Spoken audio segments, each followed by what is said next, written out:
Assalamualaikum warahmatullahi wabarakatuh.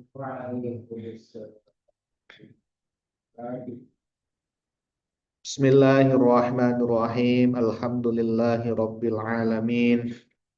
Wabihi nasta'in ala umurid dunya waddin. Wassalatu wassalamu ala ashrafil anbiya wal mursalin. Sayyidina wa maulana Muhammadin wa ala alihi wa ashabihi ajma'in wa la hawla wa la quwwata illa billahil aliyyil azim.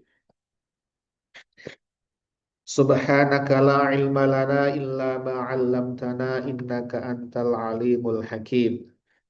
Allahumma anfa'na bima 'allamtana wa 'allimna ma yanfa'una wa zidna ilman nafi'a. Amin ya rabbal alamin. Bapak Ibu hadirin wal hadirat rahimakumullah. Alhamdulillah malam hari ini kita diperkenankan oleh Allah Subhanahu wa taala untuk melanjutkan kajian kitab Riyadhus Shalihin.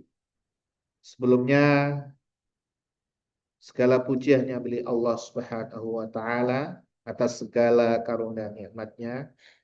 Salawat dan salam semoga senantiasa terlimpahkan kepada junjungan kita Nabi besar Muhammad sallallahu alaihi wasallam, pada keluarganya, sahabat-sahabatnya, dan para pengikutnya yang senantiasa mengikuti sunnah-sunnahnya sampai hari kiamat. Semoga kita, keluarga kita, anak keturunan kita, tergolong umatnya Nabi Muhammad sallallahu alaihi wasallam dan akan mendapatkan syafa'atul uzma fi yaumil qiyamah. Amin ya rabbal alamin. Bapak Ibu hadirin wal hadirat rahimakumullah. Insya Allah pada malam hari ini kita akan melanjutkan kajian kitab Riyadhus Shalihin, di mana pada malam hari ini kita akan mengkaji hadis nomor 246,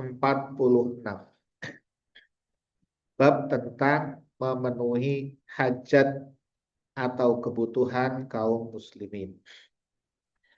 Bismillahirrahmanirrahim. Qala al-muallif rahimahullahu taala wa nafa'ana bihi wa bi'ulumihi fid dharain amin. Wa 'ani ibni Umar, dari sahabat Abdullah ibnu Umar. Itu putranya Abdullah, putranya Sayyidina Umar bin Khattab radhiyallahu anhuma. Semoga Allah meridhai keduanya, meridhai sahabat Abdullah dan juga ayahnya Sayyidina Umar bin Khattab. Sahabat Abdullah ibnu Umar atau yang populer dengan Ibnu Umar, salah satu di antara Abadillah. Itu nama-nama sahabat Nabi yang bernama Abdullah, yang istimewa karena Abdullah banyak sekali. Di antara yang istimewa adalah Abdullah ibnu Umar. Ada kemudian selain Abdullah ibnu Umar, Abdullah ibnu Abbas. Kemudian Abdullah ibnu Amr bin As dan Abdullah ibnu Mas'ud. Nah, di 4 sahabat itu yang sangat populer dan istimewa. Ya, tentu yang lain juga istimewa. Keistimewaannya ya itu banyak sekali. Sudah disampaikan pada pertemuan sebelumnya tentang sahabat Abdullah ibnu Umar. Ya, beliau meriwayatkan hadis banyak 1630 hadis. Kalau diurutkan beliau nomor kelima ya di antara sahabat-sahabat Nabi yang tercatat sebagai perawi hadis. Itu Abu Hurairah nomor 1, kemudian Anas bin Malik nomor 2, Aisyah radhiyallahu anha nomor 3, Ibnu Abbas nomor 4, Ibnu Umar nomor 5, dan nomor 6 adalah Jabir bin Abdullah.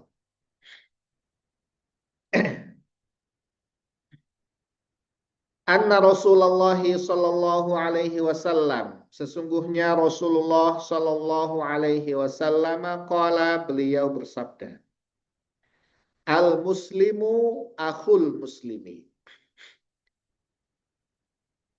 Al muslimu, seorang muslim itu, akhul muslimi adalah saudaranya muslim yang lain. Jadi muslim ini antar satu dengan yang lainnya bersaudara seperti persaudaraan antara kedua anak kandung. Jadi ya, saudara baik anak kandung maupun satu bapak ataupun satu ibu. Itu saudara. Itu laksana seperti itu. Ya. Dan memang muslim satu dan yang lainnya kalau secara nasab itu memang satu keturunan, yaitu dari Nabiullah Adam alaihissalam. Tetapi persaudaraan muslim ini bukan hanya karena ikatan keturunan, tetapi memang karena ikatan akidah. Karena ikatan agama yang sandaran ini adalah sandaran yang kokoh. Ila yaumil qiyamah. La yazlimuhu, maka tidak layak bagi muslim tersebut itu menzolimi saudaranya muslim yang lain. Ya. Menzolimi dalam artian adalah mengurangi haknya. Siapa saja yang punya hak, kemudian haknya dikurangi, maka itu sudah menzoliminya. Mengurangi saja termasuk zolim, apalagi tidak menunaikan haknya. Maka sudah jelas kezolimannya. Apalagi kemudian merugikannya, menyakitinya, dan maknanya yang sangat luas. Ya, jadi gitu. Mengurangi haknya saja tidak boleh, apalagi kemudian sampai mencelakakannya. Saya nggak tahu itu kalau ada olahraga tinju, nggak tahu saya. Ya, saya nggak setuju itu ya. Tinju kemudian ada apa itu? Iya sampai berdarah-darah itu. Ya Allah, saya lihat Masya Allah. Ya gimana ya? Mungkin karena saya kurang ilmu ya, tapi saya nggak setuju. Karena itu bisa menyakiti ya, gitu ya. Apalagi yang tinju sama muslim ya. Ya olahraga ya kayak pingpong itu Pak ya. Pingpong, badminton ya. Sepak bola kan. Gitu. Banyak olahraga yang sehat. Malah tinju. Jadi tidak boleh. Ya. Wala yuslimuhu, dan juga tidak boleh membiarkannya, tidak boleh menzoliminya, dan juga tidak boleh membiarkan kalau dia dizolimi orang lain. Jadi kita bukan menzolimi dia, tapi kita tahu dia sedang dizolimi orang lain, kita biarkan, maka itu tidak termasuk sabda Nabi ini. Jadi kita mengabaikan sabda Nabi ini. Jadi tidak boleh membiarkannya. Kita tahu ada saudara kita dizolimi, harus kita bela semampu kita. Ya, semampu kita. Kalau mampunya kita membela, langsung mencegahnya, nah, yang dipukuli kita langsung tahan, jangan dipukul kita tahan, kita mampu, kita kuat, ya, ya, maka kita lakukan itu. Kalau tidak dengan kata-kata, ya kita cegah.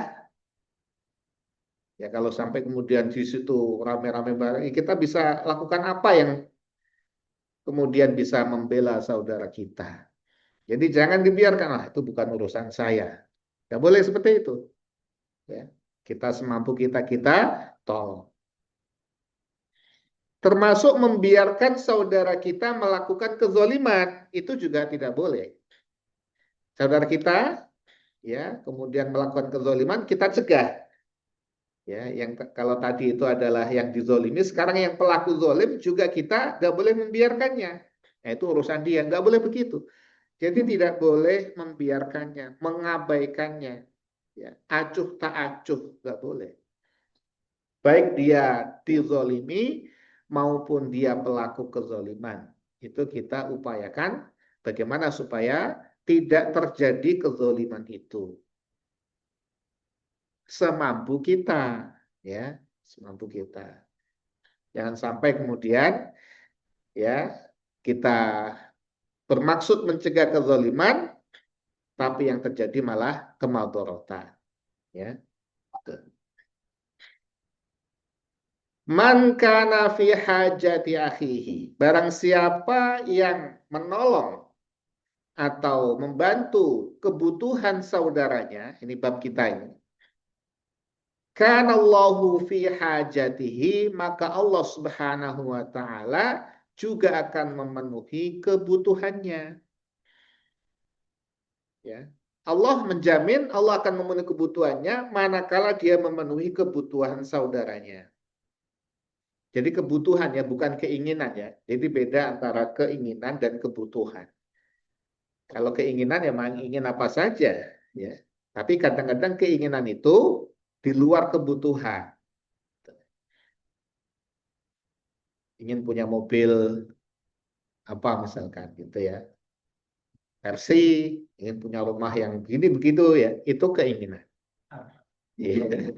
Tapi karena kebutuhan kita yang lebih tahu adalah Allah Subhanahu wa taala, Allah jamin kebutuhan kita akan dijamin dipenuhi Allah Subhanahu wa taala kalau kita memenuhi kebutuhan saudara kita. Bahkan semakin kita dermawan, itu semakin lancar rezeki kita.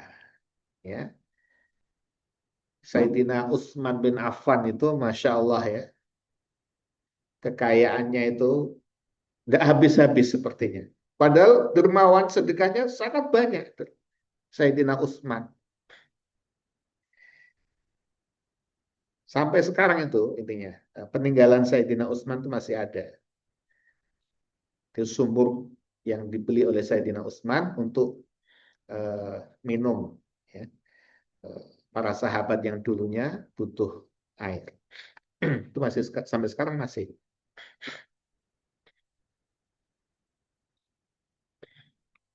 Waman dan siapa saja farroja yang dia melapangkan, dia menyelesaikan, ya, dia membantu an muslimin dari seorang muslim kurbatan kesusahannya, kesusahannya dia lapangkan.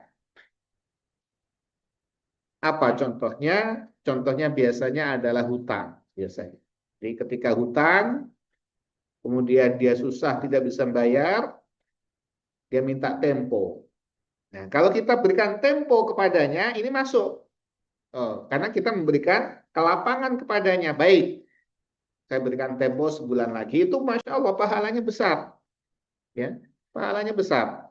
Kita membantu dia, bukan sudah jatuh tempo mau nggak mau harus bayar misalkan. Ya, berarti kita tidak melapangkan kesusahannya.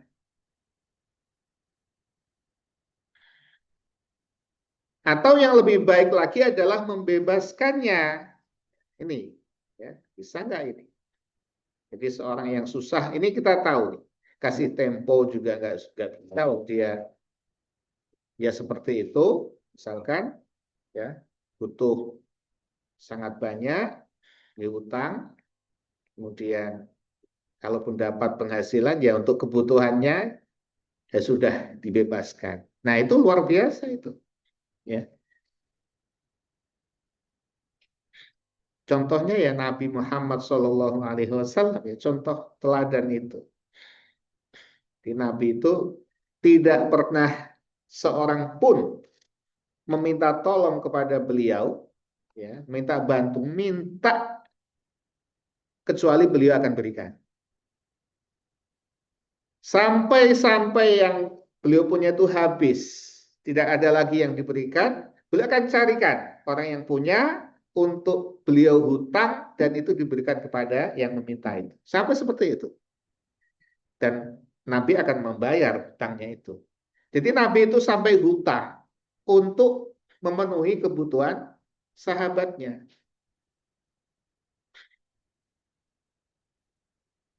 Ya, Pernah dikisahkan ada seorang badui, ya, rombongan badui itu. Badui itu golongan yang apa ya, tidak tersentuh oleh modernisasi, ya, tidak hidup di kota, di pelosok-pelosok gitu. Ya, itu minta kepada Nabi, mintanya ngoyok. Ngoyok itu maksa, sampai menarik-narik itunya, bajunya Nabi, ditarik-tarik. Ayo kasih, kasih. Iya, iya dicari, iya, tarik-tarik sampai berdarah. Karena ditarik-tarik berdarah ini, apa, lehernya Nabi berdarah.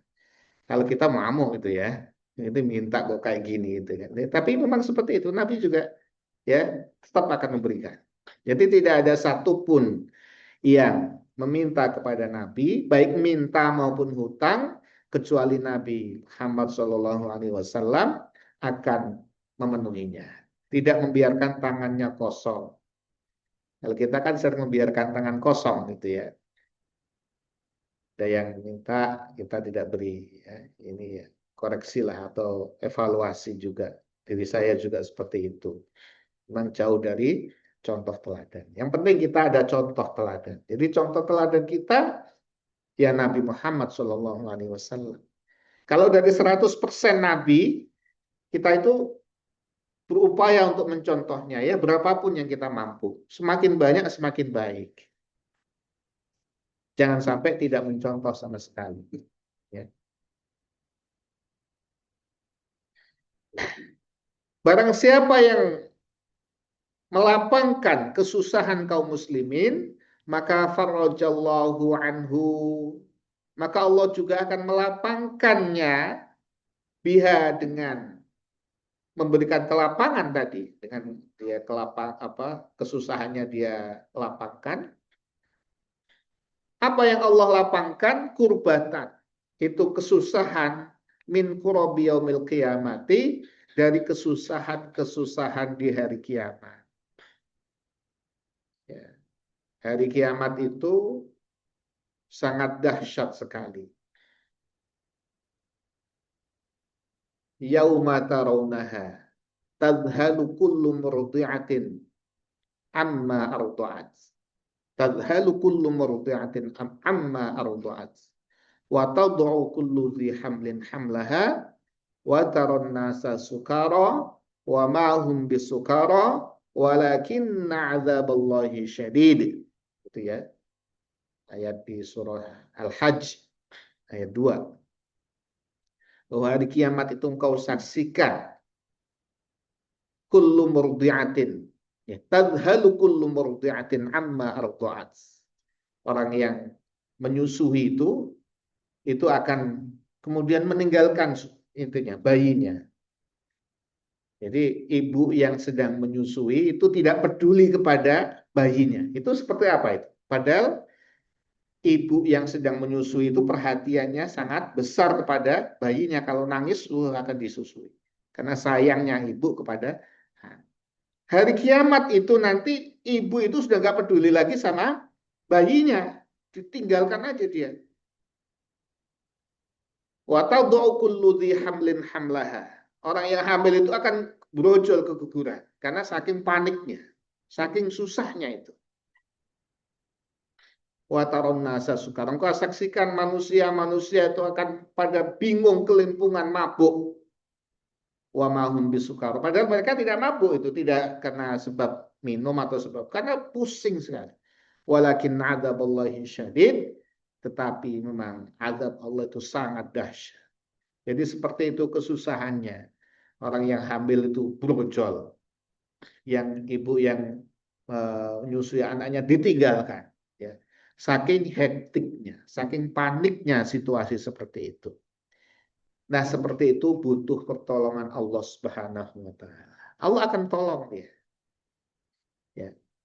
Kalau kemudian di hari akhir nanti kesusahannya seperti apa, ya. Diterangkan oleh Nabi Muhammad SAW, orang itu sangat susah sekali, ya.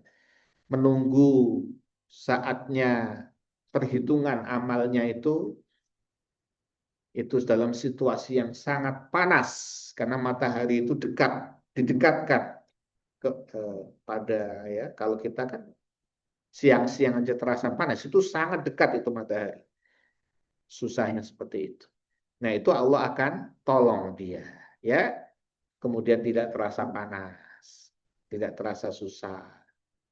Kenapa? Karena kita suka melapangkan kesusahan orang lain. Jadi kalau ada yang minta tempo hutang, saatnya kita memberikan, mengamalkan hadis Nabi. Ya, kita kasih tempo. Maunya kapan? Sebulan lagi. Ya, baik, sebulan lagi. Dan itu ada nilai pahalanya. Kalau secara duniawi kan rugi. Rugi itu. Apalagi yang harusnya bisa untuk investasi atau bisa untuk kerja ini kita hutangkan. Tapi itu adalah investasi amal sebenarnya. Investasi amal. Waman dan siapa saja sataro yang dia menutupi musliman, aibnya seorang muslim, satarohullahu, maka Allah akan ditutupi, menutupinya, menutupi aibnya, yaumal qiyamati, pada hari kiamat. Allah akan tutupi aibnya, itu maksudnya Allah akan hapuskan, Allah tidak kemudian apa namanya,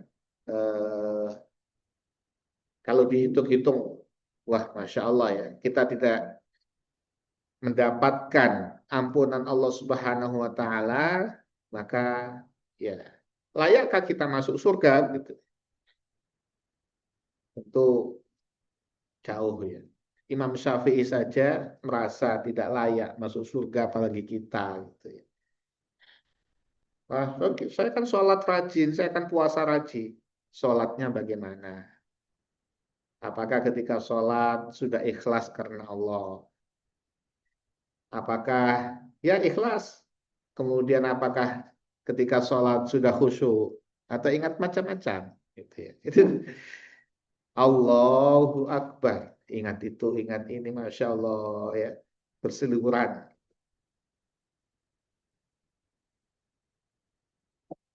Kadang-kadang ini nanti makan apa gitu ya, Masya Allah. Susah sekali itu ya. Maka fawailul lil musallin alladzina hum an salatihim sahun. Ini ada rahasianya ini. Kenapa kok fawailul lil musallin kok enggak alladzina hum fi salatihim sahun.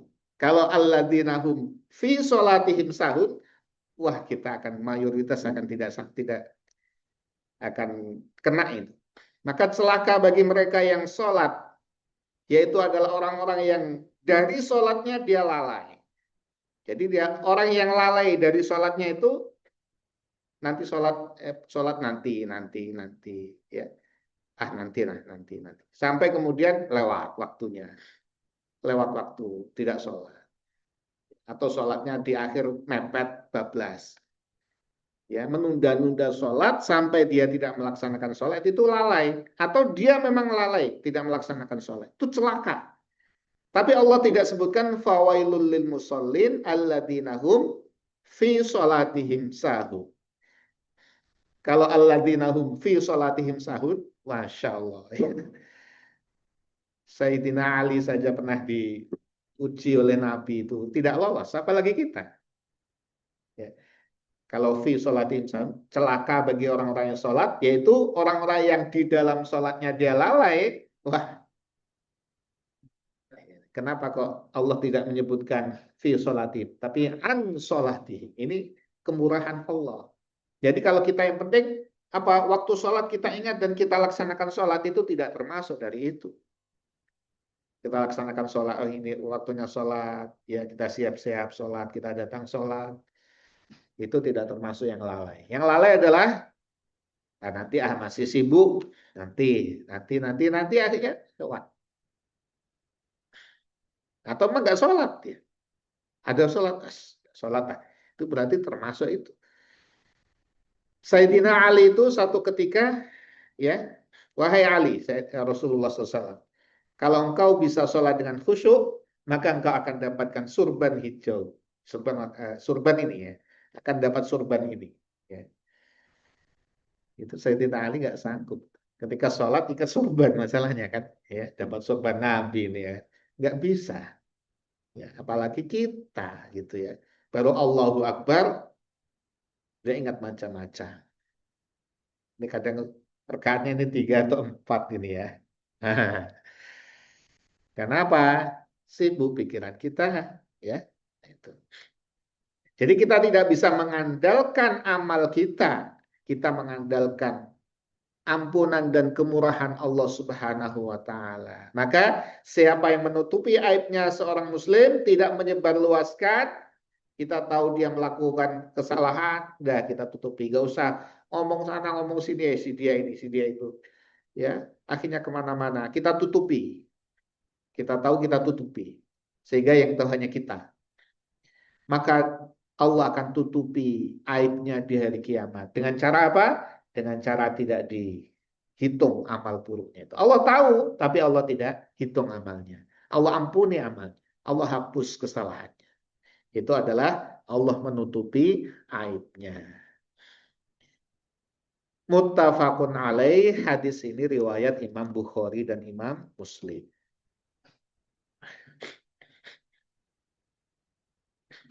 Wa'an Abi Hurairah, dari sahabat Abu Hurairah. Ya, ini perawi terbanyak, 5.374 hadis. Tapi Abu Hurairah ini termasuk tunawisma. Tunawisma itu tidak punya rumah, miskin, dan tidak bisa baca tulis. Abu Hurairah nggak bisa baca tulis. Kekuatannya adalah di hafalannya. Jadi setiap sabda Nabi beliau hafalkan dan itu kuat kekuatannya. Ya, dan perilaku Nabi diperhatikan terus. Ini ya, hebatnya Abu Hurairah, hafalannya yang kuat karena dijamin oleh Nabi, didoakan oleh Nabi itu. Abu Hurairah itu punya hafalan yang kuat itu didoakan oleh Nabi. Tidak perlu risau dengan ya kekurangan-kekurangan duniawi karena di mata manusia misalkan itu hina atau tidak ada derajat yang tinggi, tapi di sisi Rasulullah SAW Abu Hurairah itu sangat disayang oleh Nabi, ya disayang dan memang punya keistimewaan akhirnya. Radhiyallahu anhu, semoga Allah meridai sahabat Abu Hurairah anin Nabi sallallahu alaihi wasallam, dari Nabi Muhammad sallallahu alaihi wasallam qala, beliau bersabda, man naffasa an mu'minin, man siapa saja, nafasa yang dia meluaskan, dia menghilangkan, an mu'minin dari seorang mukmin, apa itu? Kurbatan, kesusahannya, min kurobid dunia, dari kesusahan-kesusahan duniawi, kesusahan-kesusahan di dunia, apa saja bentuknya itu, karena isim nakirah, kesusahan apapun, baik kesusahan ekonomi, kesusahan ya tidak bisa memahami satu materi kita berikan tutorial misalkan, ya tidak tahu alamat kita berikan alamat, tidak tahu nomor kontak kita berikan nomor kontak, itu bagian dari apa? Dari ini ya, mengamalkan ini gitu. Tidak punya sepeda kita pinjemin sepeda, apapun ya yang bagian dari kesusahan kaum muslimin kita lapangkan, maka nafasallahu anhu, Allah akan hilangkan darinya kurbatan, kesusahan ya, kesusahan min kurobi yaumil qiyamati, dari kesusahan-kesusahan di hari kiamat. Waman, dan siapa saja, yassaro, yang dia memudahkan, ala mu'sirin, bagi orang yang sedang susah, kesusahan dia mudahkan, yassarallahu alaihi, maka Allah juga akan mudahkan baginya, fid dunya wal akhirah, di dunia dan akhirat. Ya, kalau Allah yang memudahkan, siapa yang akan bisa menyulitkan? Siapa yang bisa menghadang kalau Allah mudahkan?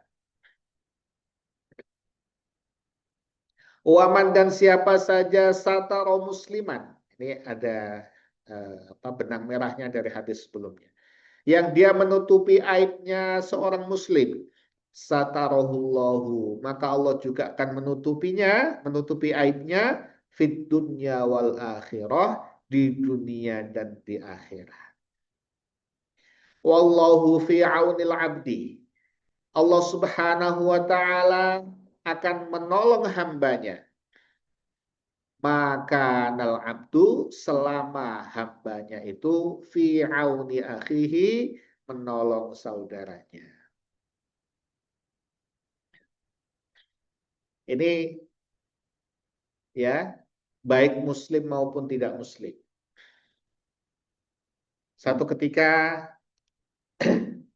Nabi Ibrahim alaihissalam, beliau terkenal dermawan. Beliau tidak makan kecuali meminta orang untuk menemani beliau makan. Ya, biasa mentraktir gitu ya. Kalau kita sekali-kali lah, ya. Jarang sekali barangkali begitu ya. Ini Nabi Ibrahim selalu ini. Kalau beliau makan, akan mengundang orang untuk ikut makan. Ya, ini Nabi Ibrahim. Satu ketika ada orang Majusi datang ke Nabi Ibrahim juga minta makan. Karena dia tahu Nabi Ibrahim suka makan bersama, ditolak oleh Nabi Ibrahim. Ya, kalau engkau tidak boleh, ya, ya, engkau masuk Islam dulu, baru makan dengan saya. Ya, masuk Islamnya maksudnya mengikuti syariatnya Nabi Ibrahim, karena dia penyembah api. Nabi Ibrahim menyembah Allah Subhanahu Wa Taala. Kau penyembah api, tidak boleh.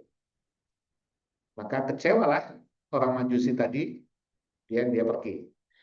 Kemudian Allah Subhanahu Wa Taala menegur Nabi Ibrahim. Ya, orang Majusi tadi itu sudah tua. Wahai Ibrahim, kenapa engkau tolak dia? Meskipun dia tidak muslim. Engkau beri makan sekali saja engkau tidak mau. Sedangkan aku memberi makan kepada dia, memberi kehidupan kepadanya selama 70 tahun. Aku berikan hidupnya. Engkau memberi sekali saja maka tidak mau. Karena Allah Subhanahu Wa Taala itu Maha Rahman. Kasih sayang Allah kepada seluruh makhluk. Jadi kalau memang kebutuhan itu adalah kebutuhan manusiawi, ya, maka itu berlaku untuk semua. Ya, bukan ini lapar dipilih-pilih, ini muslim, ini yang lapar tidak muslim geser atau nanti dulu. Enggak seperti itu kalau kebutuhannya adalah kebutuhan duniawi. Eh, dalam hal ini adalah kelaparan, kemiskinan, itu berlaku semua. Maka Nabi Ibrahim segera mengejar Majusi tadi. Ya, minta maaf dan kemudian meminta kesediaannya untuk masuk ke rumahnya untuk makan bersama Nabi Ibrahim. Loh, kenapa demikian gitu kan? Orang Majusi tadi. Karena aku ditegur Allah Subhanahu wa taala. Allah telah memberikan engkau kehidupan, makan dan segala fasilitasnya selama 70 tahun, sedangkan aku beri kamu sekali saja kok aku keberatan. Ditegur oleh Allah. Maka Majusi tadi jadinya bukan hanya makan, tetapi kemudian masuk Islam, mengikuti syariatnya Nabi Ibrahim alaihis. Jadi kadang-kadang dakwah itu nggak mesti harus dengan dalil ini, inna dina indallahil Islam, misalkan. Kalau tidak Islam neraka dan sebagainya. Tidak, seperti kadang-kadang dengan akhlak yang baik, ya, dengan kemurahan, dengan kedermawanan, ya, itu menjadikan orang apa? Itu masuk Islam. Waman, dan siapa saja salaka yang dia mencari, dia menempuh torikon suatu jalan. Yaltamisu, yang dia berupaya fihi, di dalamnya, ilman, berupaya mencari satu ilmu, ya, dengan cara apa? Belajar, menghafal, diskusi, ya, menulis. Cara apapun yang dia tempuh untuk mendapatkan suatu ilmu, dan ini adalah ilmu, baik ilmu agama maupun ilmu yang duniawi, yang maksudnya adalah untuk kemudahan manusia, ya, ilmu apa saja, terutama ilmu agama. Tapi ilmu yang lain juga termasuk jika maksudnya adalah untuk kemaslahatan manusia. Ilmu tentang apa, statistik juga masuk di sini. Karena dengan statistik bisa mendapatkan data yang baik, yang akurat. Dengan data yang baik dan akurat, maka akan bisa menjadi dasar kebijakan. Ya, kebijakannya menjadi tepat, jadi baik. Ya. Kalau datanya asal-asalan, ya bagaimana pembangunan bisa dilakukan kalau berdasarkan data yang asal-asalan, berantakan, tidak baik, survei yang asal-asalan, tidak baik, sebagainya. Malah akan menjerumuskan. Tapi dengan statistik yang baik, ya akhirnya tersedia data yang akurat, yang baik, ya, meskipun dari survei yang sampelnya kecil, itu ya, nah, itu jadi bermanfaat bagi manusia.